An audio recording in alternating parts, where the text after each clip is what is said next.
The devastated parents of a little girl who died of a rare and aggressive form of cancer believe she was robbed of a fighting chance against the illness after it was misdiagnosed.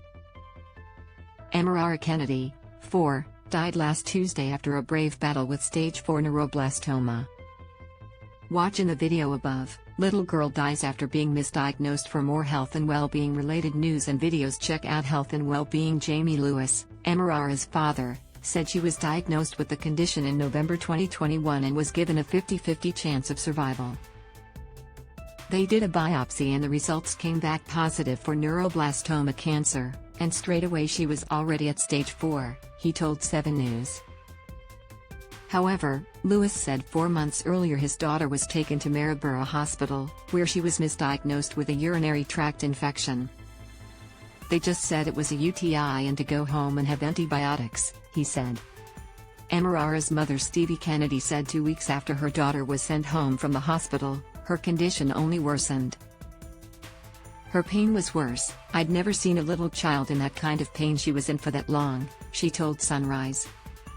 I had a few doctors telling me it might just be behavioral things, which I can understand that children might have behavioral things and be acting out, but pain is different. My little girl was changing very fast right in front of my eyes, and they weren't listening.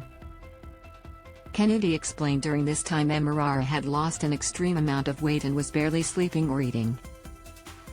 It was a massive difference to me, but they just kind of seemed like that is what happens to toddlers, she said. Kennedy described her little girl as one of the bravest little kids. She was intelligent beyond her years, more than I can put into words. It was like having a conversation with an old soul, she said. She inspires me still. Every time I find something hard I think, she did the hard part. I can do this. Calling for change now. The heartbroken parents are sharing their story and calling for change and greater investment in rural hospitals. There's a big issue with rural hospitals. All the great doctors and specialists are sent to the big cities because that's where they're needed, Lewis said.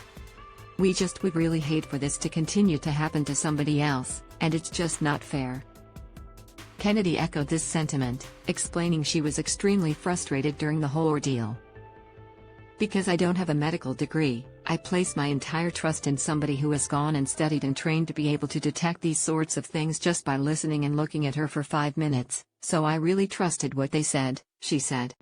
But I expected them to trust me in what I was saying as well when I told them that what they were doing was not helping.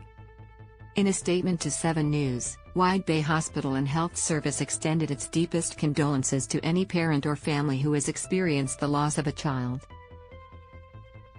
We are working in partnership with the family to address any concerns or queries they may have, it said.